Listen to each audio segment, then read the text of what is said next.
ਸਤਿ ਸ਼੍ਰੀ ਅਕਾਲ ਜੀ। ਤੁਸੀਂ ਵੇਖ ਰਹੇ ਹੋ ਪੰਜਾਬ ਮੇਲ USA ਟੀਵੀ।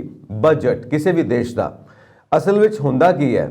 ਪੂਰੇ ਸਾਲ ਦਾ ਲੇਖਾ ਜੋਖਾ, ਕੀ ਖੱਟਿਆ, ਕੀ ਗਵਾਇਆ, ਕੀ ਹਿਸਾਬ ਕਿਤਾਬ ਹੈ, ਤੱਥ ਕੀ ਨੇ, ਫੈਕਟਸ ਕੀ ਨੇ, ਨੀਤੀਆਂ ਕੀ ਨੇ, ਪਾਲਿਸੀਜ਼ ਕੀ ਨੇ, ਜੋ ਲੋਕਾਂ ਦੇ ਸਾਹਮਣੇ ਤੁਸੀਂ ਲੈ ਕੇ ਆਉਣੀਆਂ ਨੇ, ਤਾਂ ਕਿ ਲੋਕ ਆਪਣੇ ਤੌਰ ਤੇ ਇਹ ਨਿਸ਼ਚਿਤ ਕਰ ਸਕਣ ਕਿ ਇਸ ਸਰਕਾਰ ਦੀ ਪੂਰੇ ਸਾਲ ਦੀ ਕਾਰਗੁਜ਼ਾਰੀ ਕੀ ਹੈ ਤੇ ਦੇਸ਼ ਸਾਡਾ ਕਿਸ ਸਥਿਤੀ ਦੇ ਵਿੱਚ ਖੜਾ ਹੈ। ਜਿੱਥੇ ਪੂਰੀ ਦੁਨੀਆ ਦੀ ਇਕਨੋਮੀ ਦੀ ਅਸੀਂ ਗੱਲ ਕਰਦੇ ਹਾਂ, ਆਪਣੇ ਦੇਸ਼ ਦੇ ਅੰਦਰ ਦੇ ਅਰਥਚਾਰੇ ਦੀ ਅਸੀਂ ਗੱਲ ਕਰਦੇ ਹਾਂ, ਸਾਡੀ ਦੇਸ਼ ਦੀ ਇਕਨੋਮਿਕ ਸਥਿਤੀ ਕੀ ਹੈ, ਇਹ ਜਾਣਨਾ ਬਹੁਤ ਜ਼ਿਆਦਾ ਜ਼ਰੂਰੀ ਹੁੰਦਾ ਹੈ ਹਰ ਨਾਗਰਿਕ ਦੇ ਲਈ, ਤਾਂ ਕਿ ਉਹ ਆਪਣੇ ਘਰ ਦੇ ਬਜਟ ਨੂੰ, ਆਪਣੇ ਫੈਮਿਲੀ ਦੇ ਬਜਟ ਨੂੰ, ਆਪਣੇ ਨਿੱਜੀ ਬਜਟ ਨੂੰ ਪਲਾਨ ਕਰ ਸਕੇ ਤੇ ਨਾਲ ਦੀ ਨਾਲ ਉਹ ਸਾਰੀਆਂ ਕੰਪਨੀਆਂ ਵੀ ਆਪਣੇ ਨਿੱਜੀ ਬਜਟ ਨੂੰ ਪਲਾਨ ਕਰ ਸਕਣ, ਜੋ ਸਿੱਧੇ ਤੇ ਅਸਿੱਧੇ ਤੌਰ ਤੇ ਸਰਕਾਰ ਦੀ ਪੂਰੀ ਇਕਨੋਮੀ ਦੀ ਅਰਥ ਵਿਵਸਥਾ ਦੇ ਨਾਲ, ਉਹਨਾਂ ਦੀਆਂ ਪਾਲਿਸੀਜ਼ ਦੇ ਨਾਲ ਜੁੜੀਆਂ ਹੋਈਆਂ ਨੇ। ਯਾਨੀ ਕਿ ਸਾਨੂੰ ਸਭ ਕੁਝ ਪਤਾ ਚੱਲੇਗਾ ਕਿ ਅਸੀਂ ਟੈਕਸ ਕਿੰਨਾ ਦੇਣਾ ਤੇ ਸਾਨੂੰ ਕਿੱਥੋਂ ਕਿੰਨੀ ਬਚਤ ਹੋ ਸਕਦੀ ਹੈ, ਕਿਉਂਕਿ ਅਸੀਂ ਆਪਣਾ ਕੰਮ ਧੰਦਾ ਵੀ ਚਲਾਉਣਾ, ਆਪਣੇ ਪਰਿਵਾਰ ਨੂੰ ਵੀ ਚਲਾਉਣਾ। ਤੇ ਭਾਰਤ ਦਾ ਬਜਟ ਆ ਚੁੱਕਾ ਹੈ, ਕੇਂਦਰੀ ਬਜਟ, ਉਹਦੇ ਬਾਰੇ ਗੱਲਬਾਤ ਕਰਾਂਗੇ ਅੱਜ ਪੰਜਾਬ ਚਰਚਾ ਦੇ ਵਿੱਚ ਕਿ ਉਹਦਾ ਕਿੰਨਾ ਅਸਰ ਹੈ ਸਾਡੇ ਪੰਜਾਬ ਦੀ ਇਕਨੋਮੀ ਦੇ ਉੱਤੇ, ਪੂਰੇ ਭਾਰਤ ਦੀ ਇਕਨੋਮੀ ਦੇ ਉੱਤੇ। ਮੈਂ ਸੰਜੀਵ ਯਸ਼ ਖੰਨਾ ਲੈ ਕੇ ਹਾਜ਼ਰ ਪ੍ਰੋਗਰਾਮ ਪੰਜਾਬ ਚਰਚਾ। ਸੋ ਸਾਡੇ ਨਾਲ ਸਟੂਡੀਓਜ਼ ਦੇ ਵਿੱਚ ਮੌਜੂਦ ਨੇ ਸੀਨੀਅਰ ਜਰਨਲਿਸਟ ਸ਼੍ਰੀ ਗੁਰਮੀਤ ਪਲਾਹੀ ਜੀ। ਬਹੁਤ ਬਹੁਤ ਸਵਾਗਤ ਕਰਦੇ ਹਾਂ ਸਰ ਤੁਹਾਡਾ ਪੰਜਾਬ ਚਰਚਾ ਦੇ ਵਿੱਚ। ਬਹੁਤ ਮਿਹਰਬਾਨੀ, ਸ਼ੁਕਰੀਆ। ਪਲਾਹੀ ਸਾਹਿਬ, ਬਜਟ ਆ ਚੁੱਕਾ, ਤੁਸੀਂ ਵੀ ਪੜ੍ਹ ਚੁੱਕੇ ਹੋ, ਮੈਂ ਵੀ ਪੜ੍ਹ ਚੁੱਕਾ, ਔਰ ਭਾਰਤ ਦੇ ਉਹ ਸਾਰੇ ਨਾਗਰਿਕ ਜੋ ਬਜਟ ਨਾਲ ਜੁੜੇ ਰਹਿੰਦੇ ਨੇ ਔਰ ਉਹਨਾਂ ਨੂੰ ਇੰਤਜ਼ਾਰ ਰਹਿੰਦਾ ਹੈ ਅੱਜ ਦੇ ਦਿਨ ਦਾ, ਉਹ ਵੀ ਪੜ੍ਹ ਚੁੱਕੇ ਨੇ। ਸੋ ਤੁਹਾਡਾ ਪੁਆਇੰਟ ਆਫ ਵਿਊ ਕੀ ਬਣਦਾ ਹੈ? ਦੇਖੋ, ਗੱਲ ਐਵੇਂ ਆ ਸੰਜੀਵ ਜੀ, ਜਿਵੇਂ ਕਹਿੰਦੇ ਨੇ ਵੀ ਘਰ ਦੇ ਭਾਗ ਡੇੜੀ ਤੋਂ ਹੀ ਪਤਾ ਲੱਗ ਜਾਂਦੇ ਨੇ ਜੀ। ਤੇ ਸਾਡੇ ਮਾਨਯੋਗ ਜਿਹੜੇ ਵਿੱਤ ਮੰਤਰੀ ਨੇ, ਉਹਨਾਂ ਨੇ ਜਿਸ ਵੇਲੇ ਆਰਥਿਕ ਸਰਵੇਖਣ ਪੇਸ਼ ਕੀਤਾ ਸੀ ਬਜਟ ਦੇ ਸੰਬੰਧ ਦੇ ਵਿੱਚ, ਉਸ ਵੇਲੇ ਹੀ ਇਹ ਗੱਲ ਕਲੀਅਰ ਲਗਭਗ ਹੋ ਗਈ ਸੀ ਕਿ ਕਿਸ ਵਿਅਕਤੀ ਨੂੰ ਕੀ ਮਿਲੇਗਾ ਤੇ ਕੀ ਨਹੀਂ ਮਿਲੇਗਾ ਤੇ ਕਿਸ ਦੀਆਂ ਝੋਲੀਆਂ ਭਰੀਆਂ ਜਾਣਗੀਆਂ। ਤੋ ਇੱਕ ਗੱਲ ਬੜੀ ਸਾਫ਼ ਸੁਥਰੀ ਹੈ ਕਿ ਕਾਰਪੋਰੇਟ ਸੈਕਟਰ ਦੀਆਂ ਝੋਲੀਆਂ ਭਰਨ ਲਈ ਨਿੱਜੀਕਰਨ ਦੀ ਨੀਤੀ ਨੂੰ ਅੱਗੇ ਵਧਾਉਣ ਦਾ ਜਿਹੜਾ ਕਾਰਜ ਹੈ ਜੀ, ਉਹ ਇਸ ਬਜਟ ਨੇ ਕੀਤਾ ਹੈ। ਖਲਾਰਾ ਬਹੁਤ ਵੱਡਾ ਹੈ ਜੀ। ਰੇਲਵੇ ਦਾ ਬਜਟ ਹੈ, ਦੇਖੋ ਉਦਾਹਰਨ ਦੇ ਤੌਰ ਤੇ 400 ਬੰਦੇ ਭਾਰਤ ਰੇਲ ਗੱਡੀਆਂ ਜਿਹੜੀਆਂ ਚਲਾਉਣੀਆਂ ਨੇ, ਔਰ ਇਹਨਾਂ ਦੇ ਵਿੱਚ ਸਰਵਿਸਿਜ਼ ਜਿਹੜੀਆਂ ਦੇਣੀਆਂ ਨੇ ਉਹ ਨਿੱਜੀ ਹੱਥਾਂ ਦੇ ਵਿੱਚ ਦਿੱਤੀਆਂ ਜਾ ਰਹੀਆਂ ਨੇ ਜੀ। ਹੁਣ ਜਿਹੜਾ ਏਅਰ ਇੰਡੀਆ ਜਿਹੜਾ ਹੈ ਉਹ ਟਾਟਾ ਨੂੰ ਸੌਂਪ ਦਿੱਤਾ ਗਿਆ। ਭਾਰਤ ਦਾ ਬਜਟ ਜਿਹੜਾ ਕਦੇ ਲੋਕ ਪੱਖੀ ਹੋਇਆ ਕਰਦਾ ਸੀ, ਲੋਕਾਂ ਦੀ ਗੱਲ ਕਰਿਆ ਕਰਦਾ ਸੀ, ਉਹ ਆਮ ਤੌਰ ਤੇ ਹੁਣ ਇਸ ਆੜ ਵਿੱਚ ਵੀ ਇਹ ਵਿਕਾਸ ਦਾ ਬੜਾ ਵੱਡਾ ਮਾਡਲ ਹੈ। ਸਾਡਾ ਦੇਸ਼ ਜਿਹੜਾ ਹੈ ਬਹੁਤ ਵੱਡੀ ਵਿਕਾਸ ਦੀਆਂ ਪਲਾਂਘਾਂ ਪੁੱਟ ਰਿਹਾ, ਉਹਦੇ ਨਾਲ ਆਮ ਆਦਮੀ ਦਾ ਇਸ ਬਜਟ ਦੇ ਵਿੱਚ ਜਾਂ ਇਸ ਸਾਰੀਆਂ ਸਥਿਤੀਆਂ ਦੇ ਵਿੱਚ ਜਿਉਣਾ ਨਿਤ ਪ੍ਰਤੀ ਦੁੱਭਰ ਕਰ ਰਿਹਾ। ਉਦਾਹਰਨ ਦੇ ਤੌਰ ਤੇ ਆਪਾਂ ਦੂਰ ਬਹੁਤਾ ਨਾ ਜਾਈਏ, ਨਰੇਗਾ ਨਾਂ ਦੀ ਇੱਕ ਸਕੀਮ ਹੈ, ਉਹਦੇ ਵਿੱਚ ਕਰੋੜਾਂ ਰੁਪਈਏ ਜਿਹੜੇ ਨੇ ਇਹ ਭਾਰਤ ਸਰਕਾਰ ਵੱਲੋਂ ਆਪਣੇ ਬਜਟ ਵਿੱਚ ਦਿੱਤੇ ਜਾ ਰਹੇ ਨੇ। ਇਸ ਵਾਰੀ 73,000 ਕਰੋੜ ਰੁਪਏ ਦਿੱਤਾ ਗਿਆ, ਜਿਹੜਾ ਪਿਛਲੇ ਵਾਰੀ ਨਾਲੋਂ ਘੱਟ ਆ ਜੀ। ਪਰ ਇਸ ਸਕੀਮ ਨੇ ਸਹੀ ਮਾਇਨਿਆਂ ਦੇ ਵਿੱਚ ਕੋਵਿਡ ਦੇ ਦਿਨਾਂ ਵਿੱਚ ਵੀ ਜਿਹੜਾ ਆਮ ਵਿਅਕਤੀ ਹੈ ਉਸ ਨੂੰ ਬੜੀ ਵੱਡੀ ਰਾਹਤ ਦਿੱਤੀ ਸੀ ਜੀ। ਕੋਵਿਡ ਦੇ ਦਿਨਾਂ ਦੇ ਵਿੱਚ ਜਿਹੜੇ ਲੋਕ ਸ਼ਹਿਰੋਂ ਲੇਬਰ ਕਰਦੇ ਪਿੰਡਾਂ ਵੱਲ ਤੁਰ ਗਏ ਸੀ, ਹਾਂਜੀ, ਉਹਨਾਂ ਨੂੰ ਨਰੇਗਾ ਦੇ ਵਿੱਚ ਥੋੜਾ ਫਾਇਦਾ ਹੋਇਆ ਸੀ, ਉਹਨਾਂ ਨੂੰ ਰੁਜ਼ਗਾਰ ਮਿਲ ਗਿਆ ਸੀ। ਭਾਵੇਂ ਉਹ ਰੁਜ਼ਗਾਰ ਦੀ ਦਿਹਾੜੀ ਥੋੜੀ ਸੀ, ਪਰ ਉਹਨਾਂ ਦੀ ਰੋਟੀ ਪਾਣੀ ਕਰਨ ਲਈ ਠੀਕ ਸੀ ਜੀ।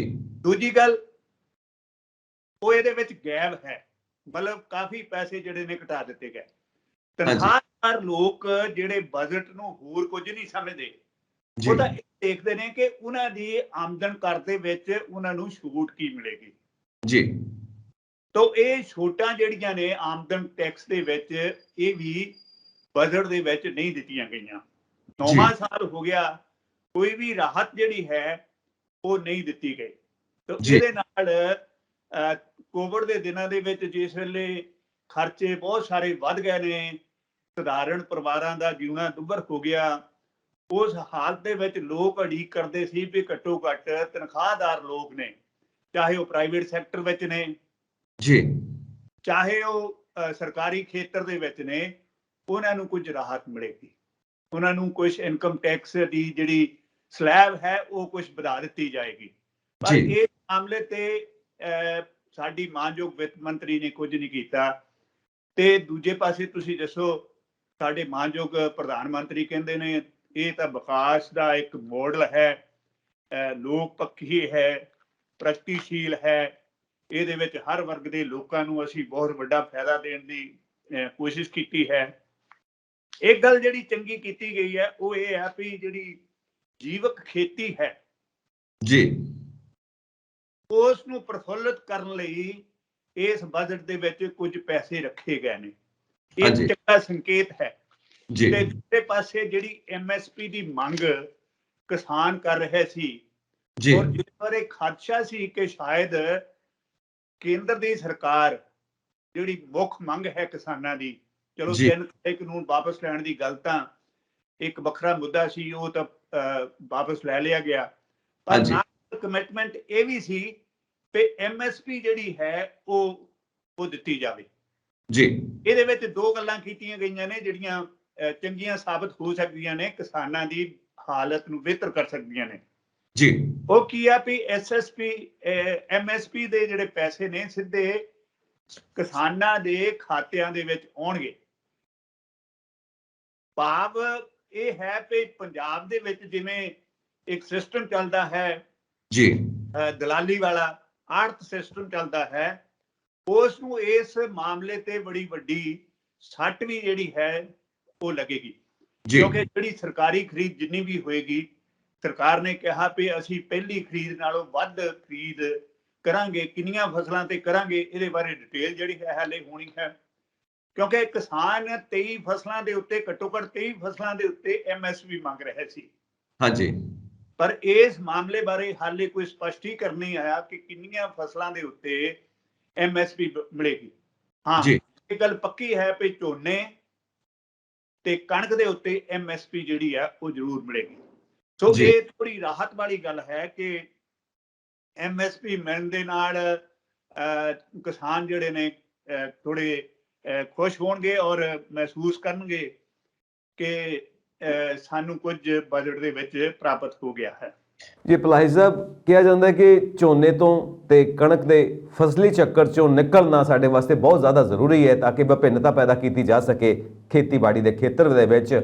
ਉਸ ਵਾਸਤੇ ਇੱਕ ਵੱਖਰਾ ਬਜਟ ਚਾਹੀਦਾ ਤੇ ਆਰਗੈਨਿਕ ਖੇਤੀ ਵਾਸਤੇ ਵੀ ਇੱਕ ਵੱਖਰਾ ਬਜਟ ਚਾਹੀਦਾ, ਕਿਉਂਕਿ ਜਦੋਂ ਅਸੀਂ ਆਰਗੈਨਿਕ ਖੇਤੀ ਵੱਲ ਮੋੜਾ ਪਾਉਣਾ ਹੈ ਤਾਂ ਪਿਛਲੇ ਸਾਲਾਂ ਦੇ ਤਜਰਬੇ ਸਾਨੂੰ ਇਹ ਦੱਸਦੇ ਨੇ ਕਿ ਆਉਣ ਵਾਲੇ 4-5 ਸਾਲ ਸਾਨੂੰ ਇੰਨਾ ਝਾੜ ਨਹੀਂ ਮਿਲੂ, ਇਸ ਕਰਕੇ ਕਿਸਾਨਾਂ ਨੂੰ ਨੁਕਸਾਨ ਹੋ ਸਕਦਾ। ਉਸ ਨੁਕਸਾਨ ਦੀ ਭਰਪਾਈ ਕਿਵੇਂ ਕਰਨੀ ਹੈ ਇਹ ਵੀ ਬਹੁਤ ਜ਼ਿਆਦਾ ਜ਼ਰੂਰੀ ਹੈ, ਕਿਉਂਕਿ ਕਿਸਾਨਾਂ ਦੀ ਆਰਥਿਕ ਹਾਲਤ ਨੂੰ ਵੇਖਦੇ ਹੋਏ।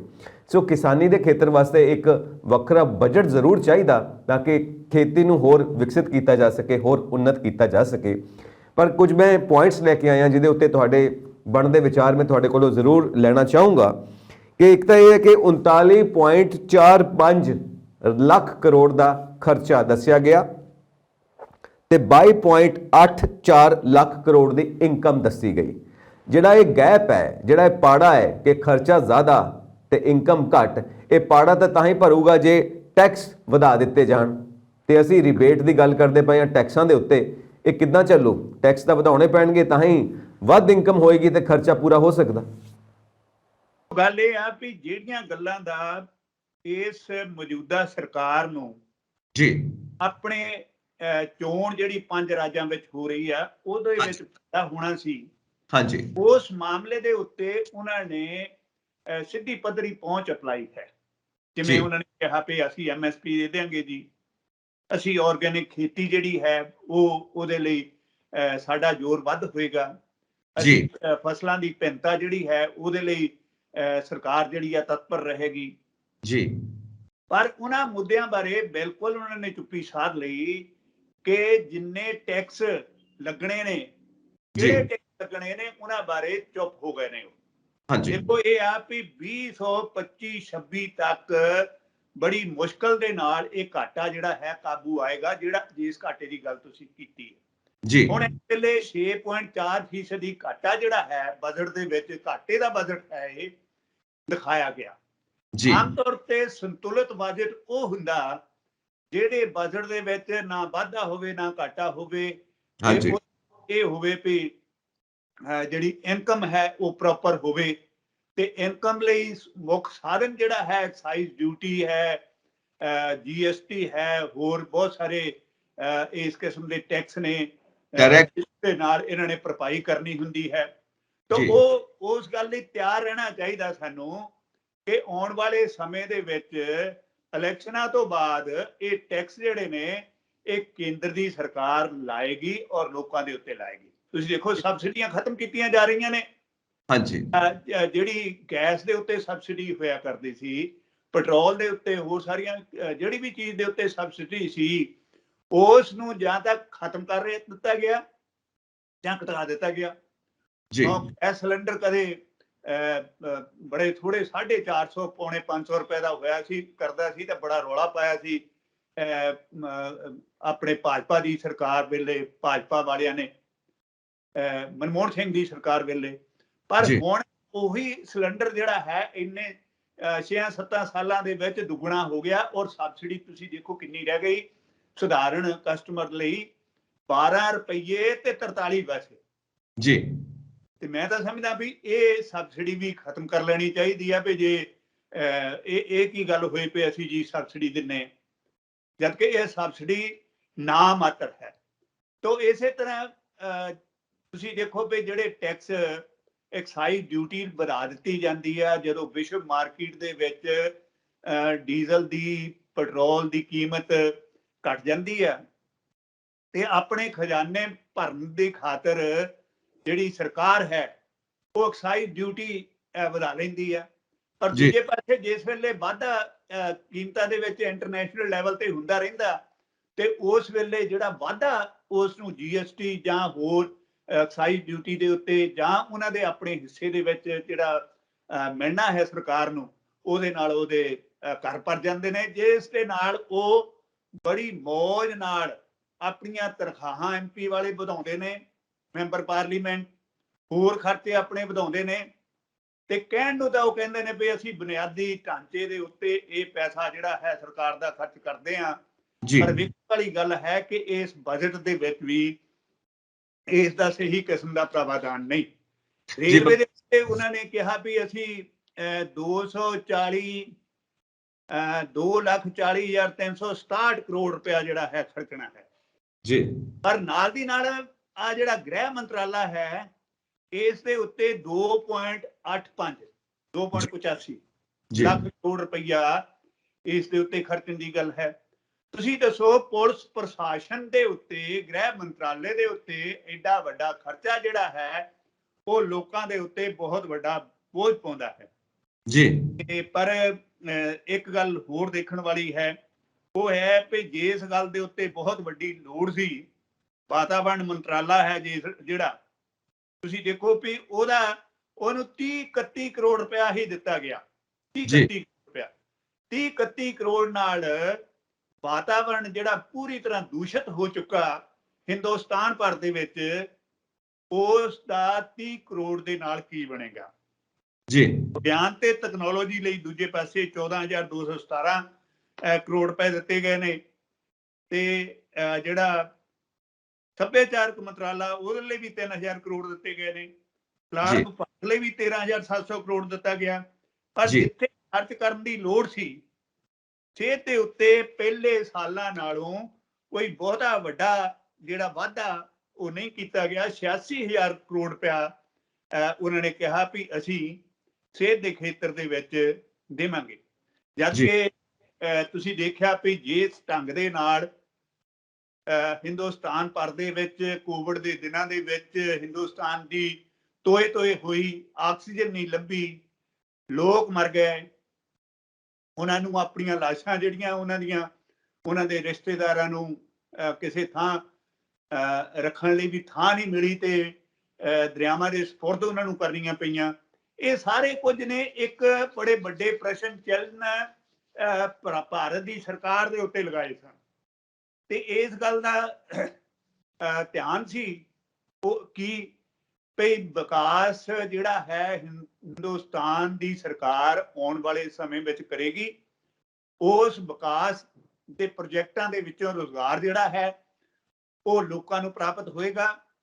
ਉਹ ਰੁਜ਼ਗਾਰ ਤੋਂ ਪ੍ਰਾਪਤ ਜਿਹੜਾ ਧਨ ਹੈ ਉਹ ਮਾਰਕੀਟ ਦੇ ਵਿੱਚ ਆਏਗਾ, ਮਾਰਕੀਟ ਵਧੇ ਫੁੱਲੇਗੀ ਔਰ ਲੋਕ ਜਿਹੜੇ ਨੇ ਸੌਖੇ ਹੋ ਜਾਣਗੇ।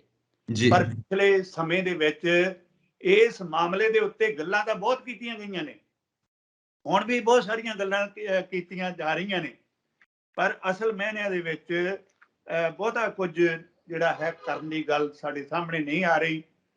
ਜਿਹੜਾ ਇੱਕ ਇਨਫਰਾਸਟ੍ਰਕਚਰ ਡਿਵੈਲਪਮੈਂਟ, ਜਿਹਨੂੰ ਢਾਂਚਾਗਤ ਵਿਕਾਸ ਦੀ ਗੱਲ ਕਰਦੇ ਆ, ਜਿਹਦੇ ਵਿੱਚ ਪੁਲਾਂ ਦੀ ਸਾਰੀ ਹੁੰਦੀ ਆ, ਸੜਕਾਂ ਦੀ ਸਾਰੀ ਹੁੰਦੀ ਆ, ਉਹਦੇ ਸਟੇਟਾਂ ਲਈ 1 ਲੱਖ ਕਰੋੜ ਰੁਪਇਆ ਰੱਖਿਆ ਗਿਆ ਜੀ।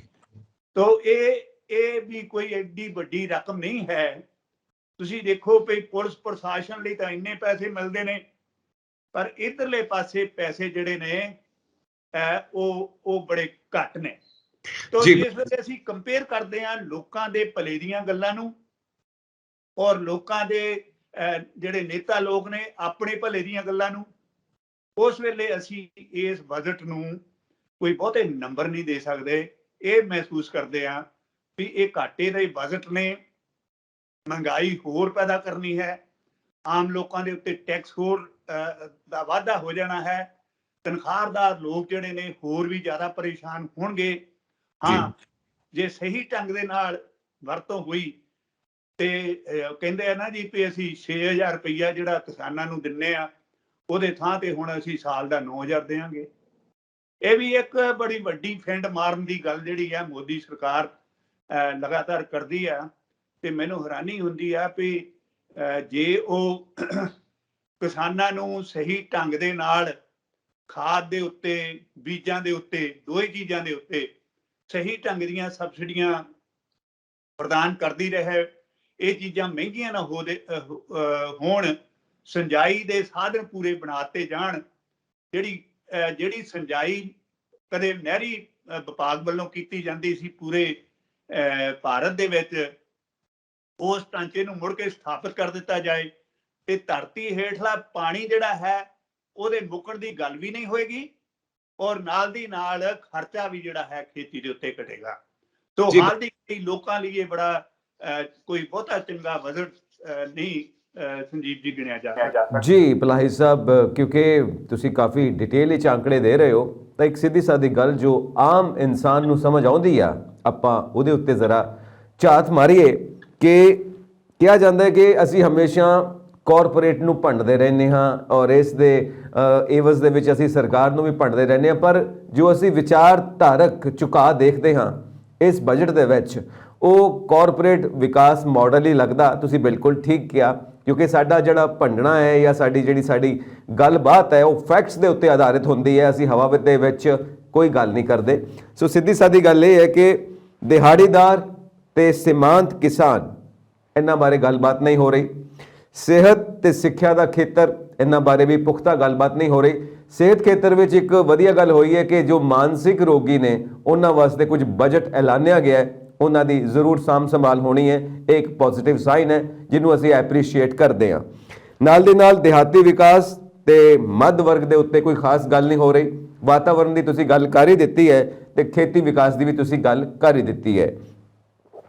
ਸਾਰੀ ਗੱਲ ਅਸੀਂ ਜਿੱਥੇ ਪਹੁੰਚਦੇ ਹਾਂ ਉਹ ਇਹ ਹੈ ਕਿ ਜੋ ਸਭ ਤੋਂ ਵੱਡੇ ਮੁੱਦੇ ਨੇ ਬੇਰੁਜ਼ਗਾਰੀ ਤੇ ਆਰਥਿਕ ਨਾ ਬਰਾਬਰੀ, ਇਹਦੇ ਉੱਤੇ ਕਿੱਦਾਂ ਫੋਕਸ ਕਰੀਏ ਜਦੋਂ ਅਸੀਂ ਇਸ ਬਜਟ ਨੂੰ ਦੇਖਦੇ ਹਾਂ, ਕਿਉਂਕਿ ਕਿਹਾ ਜਾਂਦਾ ਹੈ ਕਿ ਸਰਕਾਰ ਨੇ ਸਿਰਫ ਆਪਣੇ ਮੁਨਾਫੇ ਦੀ ਨੀਤੀ ਅਪਣਾਈ ਹੈ। ਇਸ ਬਜਟ ਦੇ ਵਿੱਚ ਬੇਰੁਜ਼ਗਾਰੀ ਤੇ ਨਾ ਬਰਾਬਰੀ ਬਾਰੇ ਕੋਈ ਖਾਸ ਗੱਲ ਨਹੀਂ ਹੋ ਰਹੀ।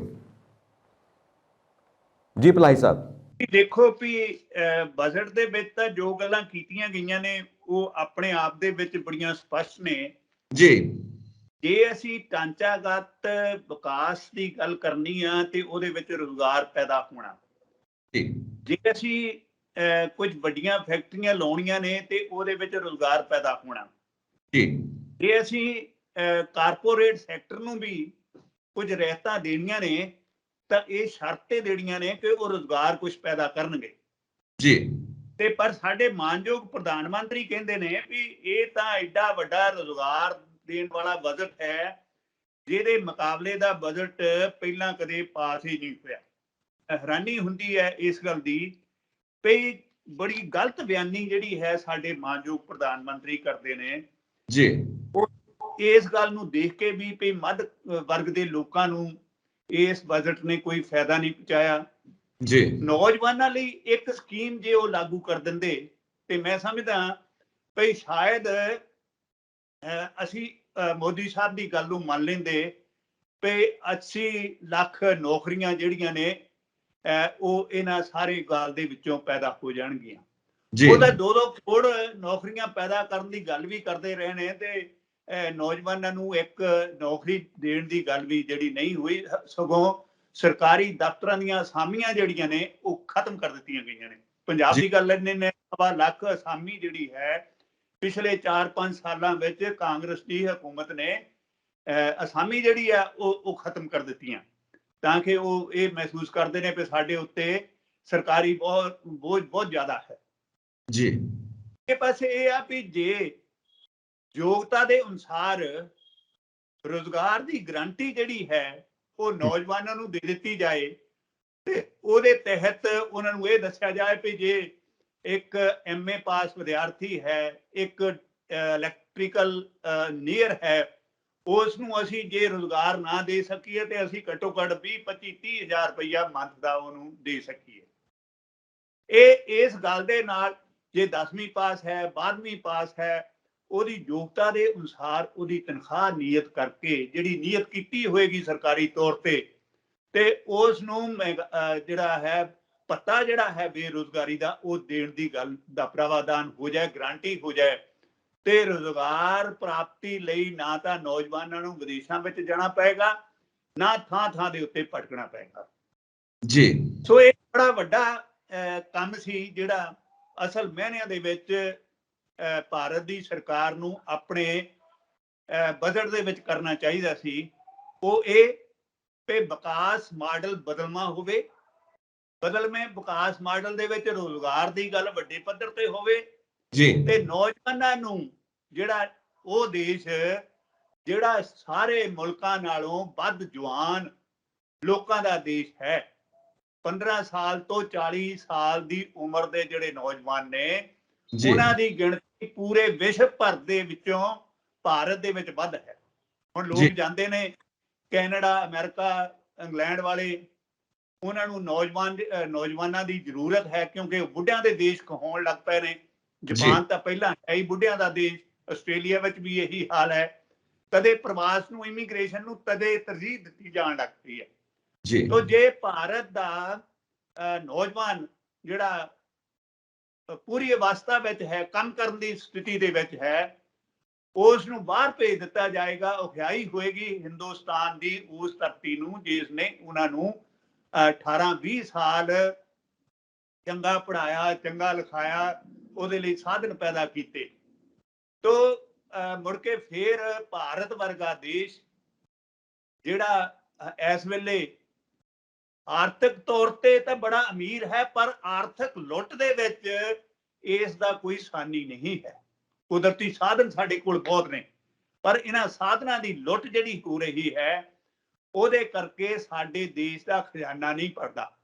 ਤਿਕੜੀ ਜਿਹੜੀ ਹੈ ਇਸ ਮਾਮਲੇ ਦੇ ਉੱਤੇ ਲਗਾਤਾਰ ਕੰਮ ਕਰ ਰਹੀ ਹੈ। ਉਹ ਤਿਕੜੀ ਕਿਹੜੀ ਹੈ? ਬੇਈਮਾਨ ਸਿਆਸਤਦਾਨ, ਅਫਸਰਸ਼ਾਹੀ ਤੇ ਜਿਹੜੀ ਸਾਡੇ ਕੋਲ ਮਾਫੀਆ ਹੈ। ਇਹ ਇਕੱਲੇ ਪੰਜਾਬ ਵਿੱਚ ਨਹੀਂ ਸਗੋਂ ਸਮੁੱਚੇ ਭਾਰਤ ਦੇ ਵਿੱਚ ਇਸ ਦਾ ਵੱਖੋ ਵੱਖਰੇ ਥਾਵਾਂ ਤੇ ਬੋਲਬਾਲਾ ਹੈ ਜੀ। ਤੋਂ ਉਹਨਾਂ ਕੁਦਰਤੀ ਸਾਧਨਾਂ ਨੂੰ ਜੇ ਸਹੀ ਢੰਗ ਦੇ ਨਾਲ ਵਰਤ ਲਿਆ ਜਾਏ, ਬਜਟ ਦੇ ਵਿੱਚ ਵੀ ਉਹਦਾ ਪ੍ਰਾਵਧਾਨ ਕਰ ਦਿੱਤਾ ਜਾਂਦਾ ਤੇ ਮੈਂ ਸਮਝਦਾ ਭਈ ਆਮ ਲੋਕਾਂ ਲਈ ਬੜੇ ਅੱਛੇ ਇਮੇਜ ਜਿਹੜਾ ਹੈ ਬਜਟ ਦਾ ਬਣਨਾ ਸੀ, ਜਿਹੜਾ ਕਿ ਹੁਣ ਨਹੀਂ ਬਣਿਆ। ਪਹਿਲਾਂ ਹੀ 20 ਕਰੋੜ ਲੋਕ ਜਿਹੜੇ ਨੇ ਮਹਾਮਾਰੀ ਦੇ ਸਮੇਂ ਦੇ ਵਿੱਚ ਗਰੀਬੀ ਰੇਖਾ ਤੋਂ ਥੱਲੇ ਚਲੇ ਗਏ ਨੇ। ਇੱਕ ਵੀ ਲਾਈਨ ਉਸ ਮਹਾਮਾਰੀ ਬਾਰੇ ਤੇ ਉਹਨਾਂ 20 ਕਰੋੜ ਲੋਕਾਂ ਬਾਰੇ ਜਿਹੜੇ ਗਰੀਬੀ ਰੇਖਾ ਤੋਂ ਥੱਲੇ ਚਲੇ ਗਏ ਨੇ ਜੀ ਉਹਨਾਂ ਜੀ ਦੀ ਹਾਲਤ ਸੁਧਾਰਨ ਲਈ ਇਸ ਬਜਟ ਦੇ ਕਿਸੇ ਵੀ ਪਾਸੇ ਨਹੀਂ ਲੱਭਦੀ। ਮੈਂ ਕੱਲਾ ਕੱਲਾ ਬਜਟ ਦਾ ਜਿਹੜਾ ਪੱਖ ਹੈ ਉਹ ਦੇਖਿਆ ਹੈ। ਸੋ ਭਲਾ- ਇਹ ਬਜਟ ਪੱਖੀ ਨਹੀਂ, ਜੀ ਇਹ ਬਜਟ ਮੱਧ ਪਾਤਰੀ ਪੱਖੀ ਨਹੀਂ, ਇਹ ਤਨਖਾਹਦਾਰਾਂ ਦੇ ਪੱਖੀ ਨਹੀਂ। ਇਹ ਤੇ ਇਸ ਤੋਂ ਵੀ ਅਗਲੀ ਗੱਲ, ਇਹ ਬਜਟ ਲੋਕਾਂ ਦੇ ਪੱਖ ਦਾ ਨਹੀਂ ਹੈ। ਇਹ ਜੀ। ਤੇ ਸਿਰਫ ਨਿੱਜੀਕਰਨ ਵੱਲ ਵੱਧਦੇ ਅਗਲੇ ਕਦਮ ਨੇ ਤੇ ਕਾਰਪੋਰੇਟ ਸੈਕਟਰਾਂ ਨੂੰ ਆਪਣੇ ਦੇਸ਼ ਨੂੰ ਗਿਰਵੀ ਰੱਖਣ ਲਈ ਕੀਤੇ ਗਏ ਸਾਧਨਾਂ ਵਾਲਾ ਇੱਕ ਬਜਟ ਹੈ। ਜੀ ਭਲਾਈ ਸਾਹਿਬ, ਕਿਉਂਕਿ ਕਿਸੇ ਵੀ ਲੈਵਲ ਦੇ ਉੱਤੇ ਇਹ ਬਜਟ ਇਨਇਕੁਐਲਿਟੀ ਨੂੰ, ਨਾ ਬਰਾਬਰੀ ਨੂੰ ਐਡਰੈਸ ਨਹੀਂ ਕਰਦਾ, ਤਾਂ ਇੱਕ ਸਟੇਟਮੈਂਟ ਦੇ ਤੌਰ ਤੇ ਮੈਂ ਇਹ ਕਹਿ ਸਕਦਾ ਕਿ ਇਹ ਬਜਟ ਹੈ ਰਿਚ ਕਲਾਸ ਔਰ upper rich class versus middle class and poor class. ਬਿਲਕੁਲ ਤੁਸੀਂ ਸਹੀ ਦੇਖਿਆ ਹੈ ਔਰ ਬੜੀ ਕੋਖਮੀ ਨਜ਼ਰ ਦੇ ਨਾਲ ਤੁਸੀਂ ਇਹਨੂੰ ਦੇਖਿਆ ਔਰ ਆਪਾਂ ਯਤਨ ਕੀਤਾ ਹੈ ਕਿ ਇਹਦੇ ਸਾਰੇ ਪੱਖ ਜਿਹੜੇ ਨੇ, ਕੁਝ ਪੋਜ਼ਿਟਿਵ ਪੱਖ ਵੀ ਨੇ, ਕੋਈ ਨੈਗੇਟਿਵ ਪੱਖ ਨੇ, ਉਹਨਾਂ ਜੀ। ਸਾਰਿਆਂ ਬਾਰੇ ਆਪਾਂ ਚਰਚਾ ਕੀਤੀ ਹੈ। ਜੀ ਭਲਾਈ ਸਾਹਿਬ, ਤੁਹਾਡਾ ਬਹੁਤ-ਬਹੁਤ ਸ਼ੁਕਰੀਆ ਕਿ ਤੁਸੀਂ ਸਮਾਂ ਕੱਢਿਆ ਤੇ ਆਪਣੀ ਇਹ ਸਾਰੀ ਰਿਸਰਚ ਸਾਡੇ ਨਾਲ ਸਾਂਝੀ ਕੀਤੀ। Thank you very much sir. ਮਿਹਰਬਾਨੀ ਸਰ। ਜੀ, ਔਰ ਸਾਡੀ ਪਰਮਾਤਮਾ ਅੱਗੇ ਅਰਦਾਸ ਹੈ ਕਿ ਸਭ ਕੁਝ ਸੁਖਾਵਾਂ ਹੋਵੇ। ਪੰਜਾਬ ਦੀਆਂ ਇਲੈਕਸ਼ਨਸ ਨੇ, ਸਭ ਕੁਝ ਸੁਖਾਵਾਂ ਹੋਵੇ। ਇਹ ਬਜਟ ਸਭ ਨੂੰ ਸੂਟ ਕਰੇ, ਕੁਝ ਐਸੇ ਰਾਹ ਨਿਕਲਣ ਕਿ ਅਸੀਂ ਆਪਣੀ ਸੂਝ-ਬੂਝ ਨਾਲ, ਸਮਝਦਾਰੀ ਦੇ ਨਾਲ ਆਪਣਾ ਭਲਾ ਆਪ ਕਰ ਸਕੀਏ। ਸਾਨੂੰ ਖੁਸ਼ੀ ਹੈ ਕਿ ਤੁਸੀਂ ਪੰਜਾਬ ਚਰਚਾ ਦਾ ਹਿੱਸਾ ਬਣੇ। ਹੋਰ ਅਪਡੇਟਸ ਦੇ ਲਈ ਵੇਖਦੇ ਰਹੋ ਪੰਜਾਬ ਮੇਲ USA TV। ਸਤਿ ਸ੍ਰੀ ਅਕਾਲ ਜੀ।